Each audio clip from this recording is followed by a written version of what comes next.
আসসালামু আলাইকুম। ঢাকা বোর্ডের এসএসসি 2025-এর পরীক্ষার্থীরা তোমাদের ইসলাম ও নৈতিক শিক্ষার এমসিকিউর সলিউশন এই ভিডিওতে আমি দেখিয়ে দিব।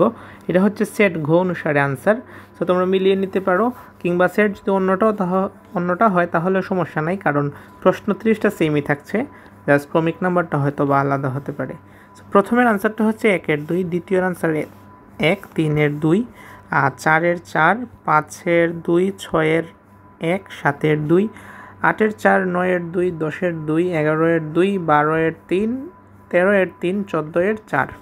এবং এখানে আমাদের 15-এর 1, 16, 2, 17, 4, 18, 1, 19-এর 1, 20-এর 3, 21-এর 3, 22-এর 1, 23-এর 4, 24-এর 2, 25-এর 2, 26-এর 3, 27-এর 4, 28-এর 2, 29-এর 3 এবং 30-এর 2। ভিডিওটি পজ করে মিলিয়ে নিতে পারো, কিংবা স্ক্রিনশট নিয়েও রাখতে পারো এবং কমেন্ট বক্সে জানাবো তোমার 30টার মধ্যে কয়টা হয়েছে। এখানে পাস মার্ক কিন্তু 30-এ 10, সো 10 তোমাকে পেতে হবে। ভিডিওটি শেয়ার করে দেবে বেশি বেশি ফ্রেন্ডসদের কাছে, আর সাবস্ক্রাইব করে বেল আইকনে প্রেস করে রাখবা পরবর্তী সমস্ত বোর্ড সলিউশন এবং আপডেট পেতে। আল্লাহ হাফিজ।